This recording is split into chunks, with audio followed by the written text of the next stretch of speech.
My name's Sithara. I'm the Campus Engagement and Support Coordinator for the Students Learn Students Vote Coalition.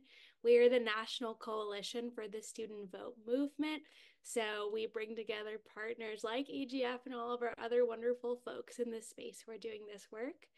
And I would love to hear from you guys a little bit about you. So if folks want to drop some introductions in the chat, your name, your pronouns, your campus, and then a little intro question related to our topic today, coalitions.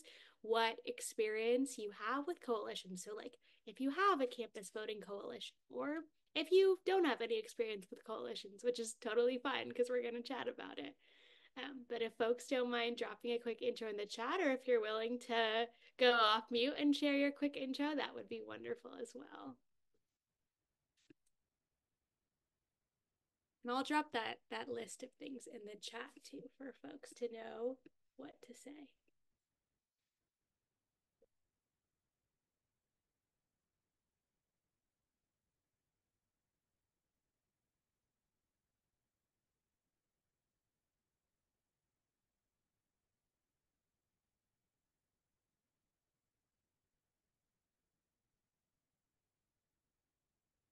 Okay, awesome. I see some coming in.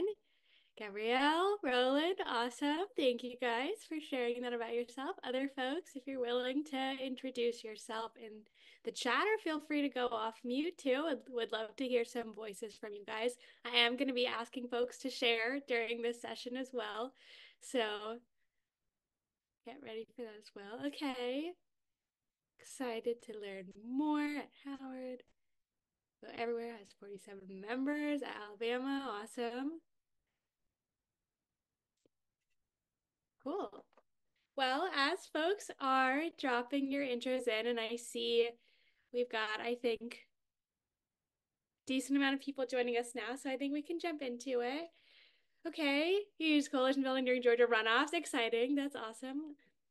I did a little bit of work on the Georgia runoff back in the day before my current position, so I'm happy to hear that. I'm going to go ahead and share this. Are folks able to see the slides when I share? It is telling me it's paused, so I don't know if you can. No? Okay. Yeah, okay, thank you. Appreciate a thumbs up. Amazing. All right. Well, for folks who just hopped on, my name's Sithara. I am the Campus Engagement and Support Coordinator with the Students Learn Students Vote Coalition. If you just joined, please introduce yourself in the chat with your name, your pronouns, your campus, and what experience you have with coalitions so far. Just to do a quick introduction of myself, since I think most folks here don't know me. Like I said, I work for the Students Learn Students Vote Coalition. We're the national coalition of the student vote movement. So we bring together organizations working on student voting at colleges and universities across the country, including, of course, our wonderful partners at AGF. So we're very excited to be able to share a little bit about coalitions and coalition building with you guys today. I have been in the student voting space for about 7 years now, which feels a little crazy to say, but I got my start organizing on my college campus as an undergrad, and then I've done some work as a campus organizer at college campuses all around the country with a couple of different nonprofit organizations and on campus before coming to my role at the SLSV Coalition. So in that I've worked with a lot of different types of coalitions, whether they were institutional, large coalitions on big campuses, to starting up coalitions at campuses that didn't have any, to working with informal coalitions that were really partnerships with folks but didn't have an official coalition. So I'm very excited to be able to chat about this with you guys today. As we get into this, it's going to be hopefully pretty interactive. So definitely please feel free to come off mute, say what you think, ask questions, stop me at any time. But we can go ahead and jump into it. So this coalition building training today, to give you guys a little bit of background on it, is part of the Ask Every Student initiative. This is a national initiative that's managed by the SLSV Coalition. And the program and this training are based on one central question, which is what would it take to ask every student on your campus to participate in democracy? It's kind of a lofty goal, like a pretty big vision. Every single student participating, every single student getting asked to participate and having that opportunity. But we work with campuses all across the country and researchers and experts, and we've come up with a lot of different strategies that can actually make this possible. So, some of those are things like embedding voter registration into processes that students have to do. So, mandatory things like course registration and orientation. Some of this is having student ambassadors have one on one peer to peer conversations, which I'm sure a lot of you guys are very familiar with. And one of those things is building inclusive coalitions on campus to institutionalize student voting and bring together a lot of different partners. So that's what we're going to talk about today. But if you want to learn more about some of the other strategies and the Ask Every Student initiative and some of the resources we have, you can find all the information at studentvoting.org, the link that's on the slide here. But to go into our topic today, coalitions, I would love to hear from you guys. Again, you can put this in the chat, you can go off mute. But when I say coalition, what comes to mind? What's your sort of like immediate reaction? What do you think of when you think of a coalition?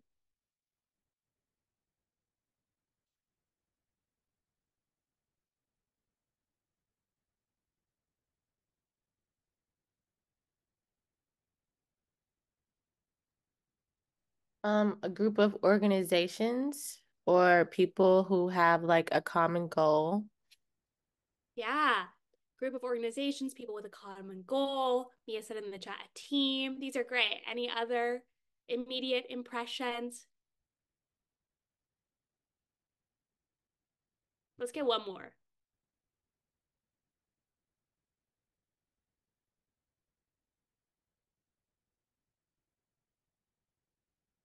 Oh, I missed one from Roland too. Working together towards a common goal or initiative. Okay, great. So those are all absolutely right. So a coalition is a group of individuals or organizations that are working together towards a common goal.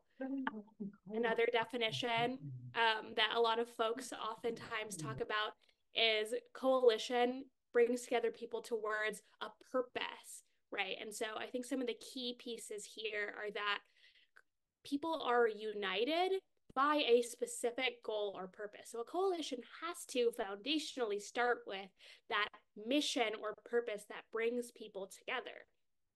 So whether it's organizations, individuals, any sort of different types of stakeholders, the thing that brings a coalition together is that they're working towards that central mission and purpose. There's a lot of different benefits towards having a coalition. It can be used to build collective power, share resources. It can give you greater capacity because you have more people involved contributing people, power, and other types of resources. You can increase your impact and your reach, can build legitimacy depending on who's involved, and it can give you an institutional structure for your work, which can make sure that it's more sustainable and long lasting. But altogether, all of these things are only possible when your coalition has that unifying mission or purpose. There's a lot of different types of coalitions. These are sort of the three main archetypes, but you can absolutely like mix and match different aspects of each. They can all work together. But the kind of three main types of coalitions and coalition partners you can have are like endorsement level partners. So these are folks who sort of have a low lift, so they really kind of just sign on to the project. Oftentimes, these are people who don't have a lot of time to lend to the work, but by signing on and being part of it, they can give it more legitimacy or visibility. In this type of coalition, there's a group of leaders that are responsible for decision making and communication, and then the rest of the group sort of takes a cue from those leaders. An associate model, your members have a little more participation, but ultimate decision making is still up to a group of leaders, but usually you get input from partners. And then a like partner model is that everyone is an active partner. Everyone has shared decision-making power. And again, each of these models can work for different partners. You can have a combination where you have a couple of really active folks that are sort of at a partner level, equal partnership, a couple of folks that are actively participating at sort of an associate level, then a couple of other folks who are simply signing on. So you can really pick and choose, but the type that will work for you depends on the missions and goals of your coalition and the types of partners and their availability and capacity. Um, and sort of the questions to ask to figure out which type of coalition to form are: what is the purpose and what are the goals? What's included in your mission and its scope? And then what are the gaps in your coalition? What are the needs of your campus? We'll get a little bit into these questions in a second too, but this is sort of the background that you should consider. And then I think the other key thing to keep in mind when forming a coalition is accountability. So last year, a researcher at Johns Hopkins, Dr. Christine Liu, did a really extensive study of the most impactful student voting coalitions. And the common link between the really effective ones is accountability. So those coalitions had really great accountability practices. And some coalitions, people have a general idea of what needs to be done and who should do it. But for a lot of folks, voter engagement is not their primary job or even their secondary job, right? Students have to go to class, faculty have courses to teach. A lot of people don't have civic engagement in their job description, or they have other jobs and other responsibilities. So that can make accountability really important, because when you don't have it, responsibility can kind of lapse. So when you're accountable, there's follow-up, check-ins, reporting process, and backup plans. So this is a way not to, be punitive or just to make sure that you're more effective, but it also creates a little bit of flexibility and community in that folks are able to have a pathway to share when they can't complete their responsibilities or they have major changes in their life priorities. And so it opens a pathway for communication and a backup plan for when folks cannot complete what they need to do or when you need to change the responsibility or leadership structure. So with that, that was a lot of things that I just said about the basis of a coalition. Do folks have any questions, thoughts? Does this make sense to folks?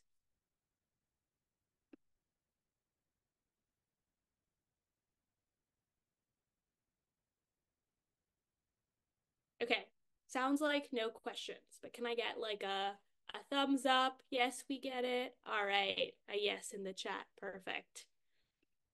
All right, so with that, we're going to go into a quick discussion of some of the questions and some of the background that you want to think through when you are planning a coalition. So first, I think it would be great to get a quick show of hands or in the chat from folks.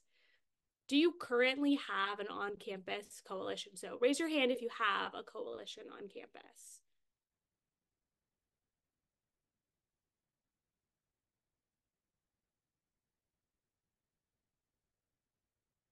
Okay, looks like we've got 2 so far. 3, 4, 5. Okay, a good amount of folks. Maybe half of folks that have it. Okay, that's good to know.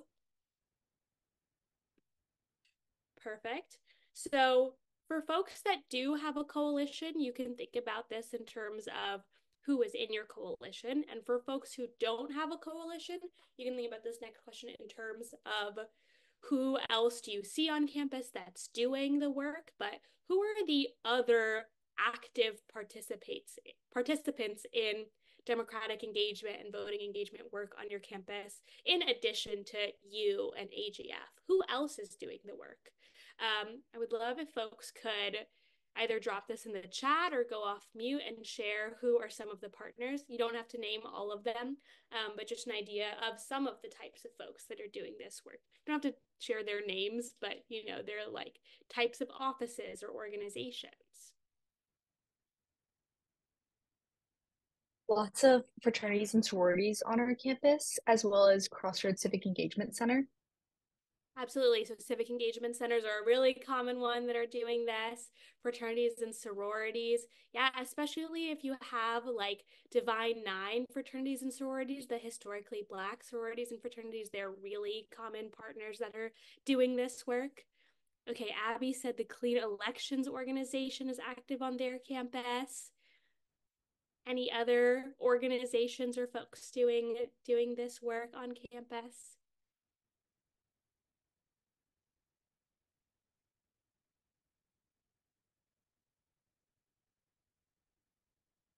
Yeah, Heaven also said Divine Nine organizations. Absolutely.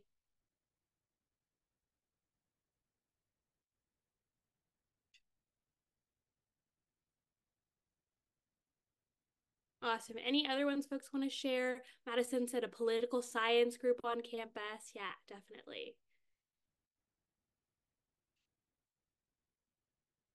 So I'm hearing a lot of organizations and like student organizations and folks like that. Are there any different like departments or offices on campus, whether that's like academic departments, faculty, or different types of like administrative offices on your campus? Are there any folks like that who are involved? Are there any like local community groups that are involved doing this work? It's totally fine if the answer is no.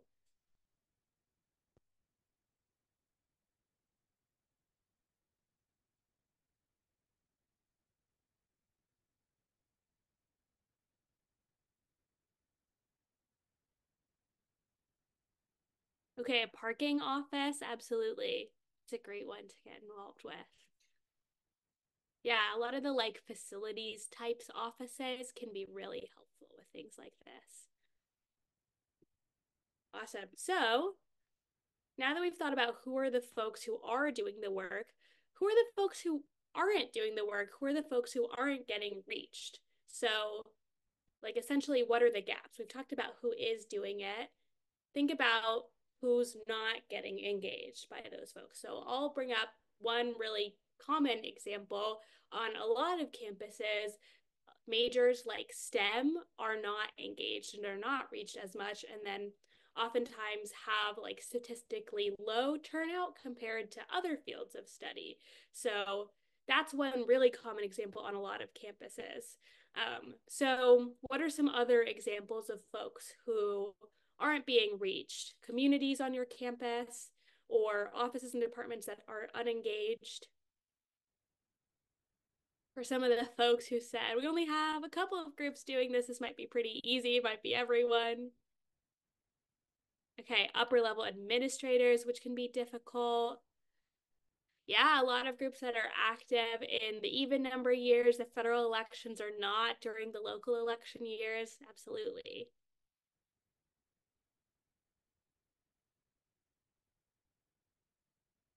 Any other gaps that folks want to share?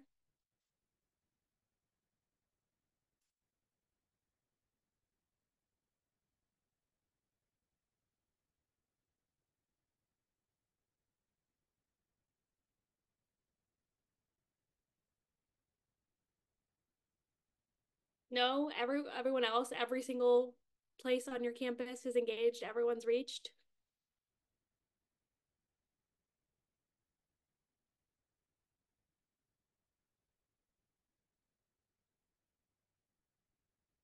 I'm gonna start calling on people, and I don't think anyone will like that. Let's get a couple more ideas.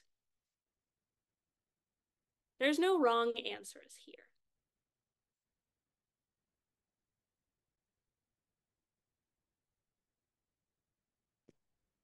For my campus specifically, we have state clubs, so I feel like sometimes some of the state clubs don't get reached.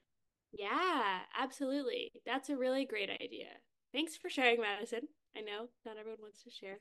Yeah, specific majors, that's a really great point, Gabrielle. Um, For folks whose campuses participate in the NSOLV, the National Study of Learning, Voting, and Engagement, if your campus participates in this study, they would have likely recently received a report of turnout on your campus in 2022. And on that, it's broken down by different majors. You can see this major had lower turnout. Oftentimes, it's like the political science majors, the humanities majors have pretty high turnout, right? And a lot of the other majors might have lower turnout, especially a lot of the like science focused majors have lower turnout. Business majors, statistics majors are some of the common ones, but yeah, specific majors is a great way to think about it. Okay, Heaven said freshmen, underclassmen, absolutely. So those are really great ones to identify because based on these gaps that we've talked about, we're now going to brainstorm some different partners that can help us reach those gaps. So to do that, we are going to do a little activity. So we're going to do what's called partner mapping. So this is an activity we like to do that will help you plan out your student voting coalitions. Oh, we got another great one, Abby. Out of state students. Yeah, absolutely. That's a really great one to bring up, especially because there's going to be increased barriers for those folks. So definitely. So with all of these things in mind, what we're essentially going to do in this activity is we're going to brainstorm who are some partners that can reach the people that we mentioned that aren't participating. And then we're going to rate these different groups around two different axes that you can see on this little graph. So these are how much power they have to help us achieve their goals and how much support they're willing to give. So one disclaimer here is that oftentimes people who are all the way on this like one side, the like left side of the support axes, that they're opposed or a barrier to the work, these people aren't fully opposed to students voting or students having the right to vote. I mean, they may be, but it's important to recognize that not all of them will be. A lot of times it's a matter of prioritization for them. They think student voter engagement is important, but maybe not important enough to put their time towards, or maybe they have other responsibilities or priorities. So with folks like that, you have to like demonstrate to them that it's in their best interest and in the interest of their institution and their own job and priorities to help out and get on board. Oh, we got another response. Yeah, students of some ethnicities face barriers, other difficulties. That's a really great point, Elena, and I think that'll help us brainstorm a lot of folks, especially communities of color and communities that have been historically disenfranchised. There's a lot of additional barriers there. So reaching different like students of different ethnicities and cultural backgrounds, especially those that are marginalized and historically disenfranchised, is going to be a really great area to brainstorm our partners. Thanks, Elena, for adding that. So with this in mind, we're going to move on to actually brainstorming the partners and mapping them out. I'm going to stop sharing my slides here. And what we are going to do is we are going to open up this little Jamboard whiteboard link. So I'm going to put that in the chat for folks here. Is everyone able to open this up?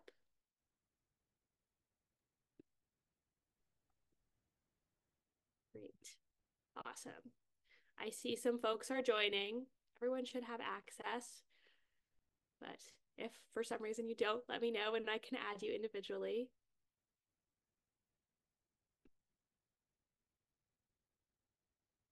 All right, can I get some thumbs up for folks that you're able to open it up and join?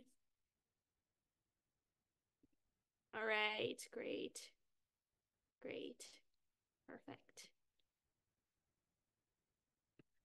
For anyone who just joined, I think someone did, I'm going to drop the link in the chat to this. So what we're going to do is we're going to brainstorm some partners that could help us reach folks on campus that aren't being reached. And then we're going to add them to this map. So The way that we're going to add them is you can add a little sticky note to this map. So if you see there's a bunch of sticky notes at the top of it where it says add a partner, you can click on one of those and you can edit it, you can type, or on the leftmost panel, there's a bunch of little buttons. The fourth one from the top is one that says sticky notes. You can also click on that and add a new sticky note. So I'm going to give folks a second to think about some partners that you can reach that will help us engage these different gaps. So I'll give you guys one example. So I know Gabrielle mentioned specific majors, especially outside of political science. I know we mentioned for a second that STEM majors are some of the majors that oftentimes have lower turnout. So one type of partner that could be helpful in reaching those is STEM faculty. So I'm going to go ahead and add one partner as an example for you guys. I'm going to click on this and I'm going to write STEM major faculty and add that on. Make sense? Everyone would love for folks to go on here and add some partners that you can think of. And if folks aren't sure what partner would be good to reach the community that you identified as being a gap, would love for you to come off mute or mention that in the chat and we can talk it through together. Great, we got one for an out-of-state community group, perfect.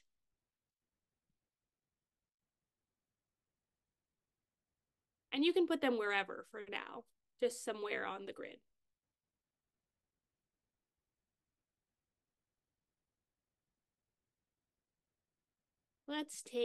We're gonna take like 2-ish minutes for folks to add to this. But everyone could add at least one partner, that would be great. Feel free to add more though.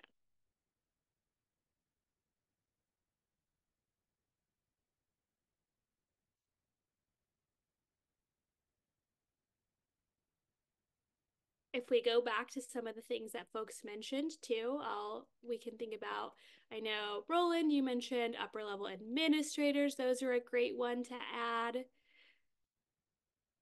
Don't hesitate to add ones that you think would be difficult too. It doesn't have to be folks that you think would be supportive. Heaven, I know you mentioned freshman underclassmen participation. One type of partner that might be really helpful with that is if you have like first year orientation office. Those folks reach a lot of freshmen. Or if you have residential life on campus, like whatever your office is that handles the campus dorms and on-campus housing. I know we already got some for out-of-state students that Abby mentioned. Elena, some helpful groups for that would help reach folks of different ethnicities with barriers might be if there's an identity-focused student organization. So I know on my campus, we had some really active, different like ethnicity-based student organizations or different like offices on campus that were focused on like multicultural life. We had like an office of multicultural life. Local elections officials, that is a really great one to add. Shout out to whoever added that. We're getting a lot of great ones on here. I'm going to go ahead and make some of them bigger just because I can't read the small text that well personally. Probably should get glasses, but I don't have them. So, all right. Now that we've added a bunch of them, please feel free to keep adding them. And you can make them any color that you want. You don't have to make them all yellow. I just made it yellow because that was the default. Yay, we're getting some pink. Faculty Senate, awesome. All right, so as folks are adding, the next thing that we want to do is we're going to talk through what type of power dynamic they have. So I'm going to call on some of the folks that added these, and then I'm going to have you share for your campus how you think they would rank on this. So I'm going to start off with this one here, out-of-state community groups. Who added out-of-state community groups? And do you think you could, if you don't mind going off mute, that would be best. You could share how supportive you think they are and how helpful for your goals you think they are. I added them. We recently launched a new program for out-of-state students. We usually only just had them for in-state students. Our campus is 60% out of state for context. So we've emailed them, waiting to hear back and to hopefully go talk to them about absentee ballots. So I think that could be a really great way to let people know about their options for voting while they're on campus. Awesome. Yeah, absolutely. So I think based on that, and please correct me if I'm wrong, but it sounds like we think that they would be pretty helpful for our goals. So I would say maybe we would want to put them as maybe a 4 or a 5 on that access in terms of help for our goals. And then do we know if they're supportive? It sounds like we haven't heard back yet, so we don't know if they're supportive, or do we have any sort of insight into that? We don't know yet. It just recently launched, so I think I was like the first email they got. So I think they're still waiting to figure out their schedule before they get back to me and nail it down on whether or not we can come present. Okay, perfect. So let's put I'm gonna put right here, sort of a 4 to 5 and neutral amount of support. Yeah, Yeah, that absolutely. I looks guess great. that's where you already had them. So I great. Okay. Next one, let's do. Okay, I see C-step ambassadors leaders. I don't actually know what that is. So if whoever added this could let me know and explain what C-step is and where we think they would rank. I added that. C-STEP, I'm actually a part of C-STEP. It's the Collegiate Science and Technology Entry Program. It's Okay. for minorities, mostly, or people like in families with less income.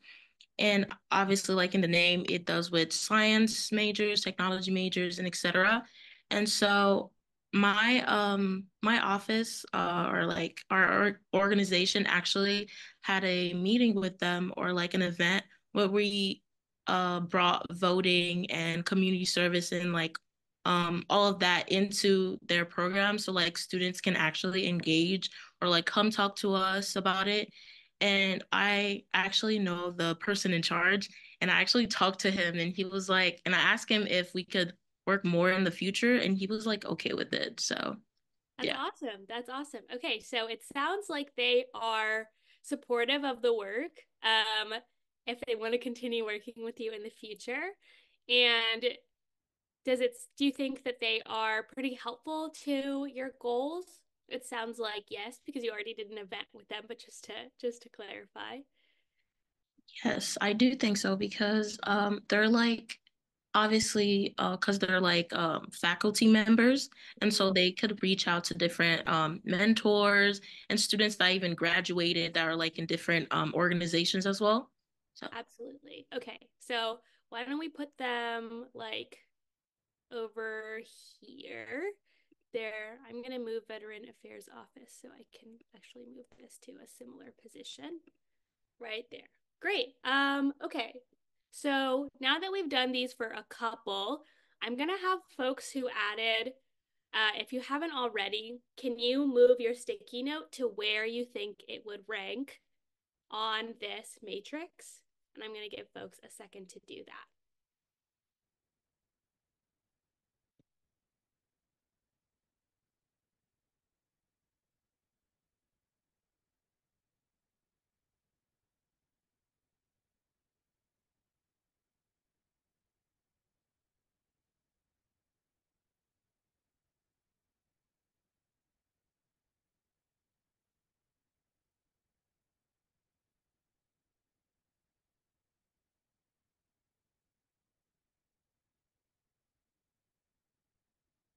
I'm just going to continue making some of these bigger so I can read. Sorry about that, folks.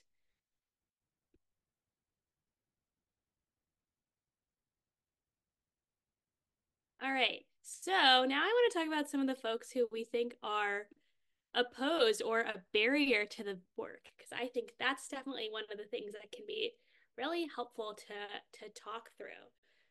So, for some of the folks who are here in quadrant A, that they're either, opposed to the work, like someone put their provost in their state government, or not at the table or absent, like someone put local election officials. Um, why don't we start with those three? What are some ways, and this is to the whole group, so even if you're not the person who put those on there, Do you have any ideas for how we can move these folks further towards the right side and be more supportive, especially for folks that are here in like this top left part of quadrant A, that they're really helpful and powerful towards our goals, like these first level of people? It's pretty important to think about how we can move them towards being more supportive. If we have folks that are sort of here in quadrant D, that they're, you know, kind of opposed, or but they're not that helpful to our goals, those are folks that we maybe don't want to prioritize getting their support. We should still probably reach out to them and see, but we don't really want to put our, you know, precious time into really working hard to move them over. But some of these folks at this level 5 of sort of power, we want to think about how we can move them over. So why don't we start with the provost? Any ideas how we can get the provost to become more supportive? And anyone can answer this, even if you didn't put that on here. Maybe by continuing to work with like various faculty and people who kind of have more sway on campus to show that like the ideas and the things that we're asking for aren't going to graduate when we do necessarily, and that this work is going to still continue. Absolutely. I think that's a really great thing to bring up. I will say, in my experience, when you have a higher administration that are unsupportive, sometimes they're hoping that once the really active students graduate, that, you know, the things that they brought up will just go away. And so I think having folks that can really make sure to continue the work and make sure that it's continuing to happen can be really crucial to that. The other way to do that is to have good succession planning of bringing in, you know, younger students who are going to continue to be at the university, so you can continue to really like have folks who are doing the work even over time after someone who's leading it graduates. And so a key part of that can be bringing in, you know, like underclassmen, folks who are going to continue, so you can train them and they could do the same thing over time. Any other ideas for getting a provost to be supportive?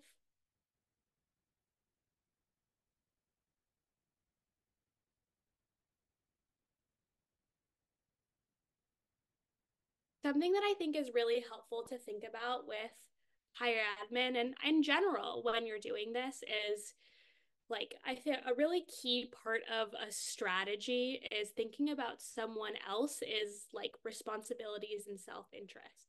So if you want to sort of convince someone to do something that they're not necessarily inclined to do already, you want to think about how can you make it that a part of their self-interest. This is also the foundation of a lot of really effective campaigns, right? Is how can you get someone to do something is by making it part of their self-interest.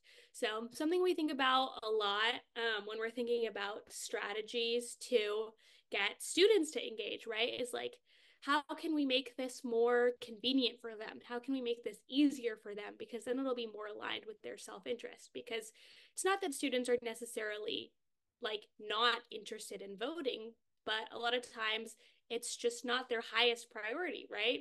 A lot of folks have things that are really urgent and immediate, like going to class, passing their exams, going to work. So by making it more convenient, it becomes in folks' self-interest. So then if we think of like an administrator, like a provost, what is their self-interest? And how can we make collaborating with our coalition part of that? No bad ideas. So anyone please share some thoughts on that. Maybe showing that it is within the university's best self-interest to be supportive of these student groups and kind of framing it, I don't know, maybe it's a good marketing perspective and kind of showing how they can continue, make sure that they think that they're making some sort of profit off of it. Yeah, absolutely. Yeah, I think the marketing perspective is a good point too, because provosts and higher administrators, a big part of their job is thinking about the image of the university, right? So how this can contribute to a positive image of the university. Some suggestions that I have for doing that are getting involved with different types of recognition programs. So if you join programs like the All-in-Campus Democracy Challenge and the Voter-Friendly Campus, you can get different like seals and awards for your campus, and you can show, hey, our student voting work is bringing positive attention to the university. So if you supported us, you would get even more positive attention and, accolades, which is something that folks really care about. You can also think about how it's going to affect things like student success. So getting involved in programs like voter engagement, getting leadership opportunities and training opportunities really connect to student success. So that's another great way you can make it in the self-interest of your different administrators.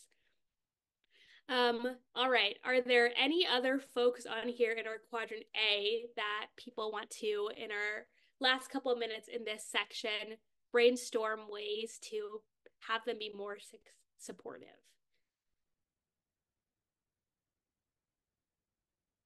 Anyone have someone on your campus that's not supportive that you really want to engage, that you would want to talk through? Hello. Yeah. Hi. So there's a thing on my campus where SGA is not allowed to actively participate in anything to do with presidential elections. So not necessarily a loophole, but I wanted to know, like, because they are the most funded, organization on campus, what could they do outside of that to still push the same, I guess, mission? Yeah, I guess, do you know what specifically their restriction is so they can't do anything related to this 2024 election, or they're not allowed to talk about the like presidential race, or they're not allowed to talk about like elections overall? I was told that the position is a nonpartisan position. Okay, absolutely. So that's a really important distinction. So nonpartisan does not mean that folks are not able to do political or election related work. So, for example, my organization, the SLSV Coalition, is a nonpartisan organization.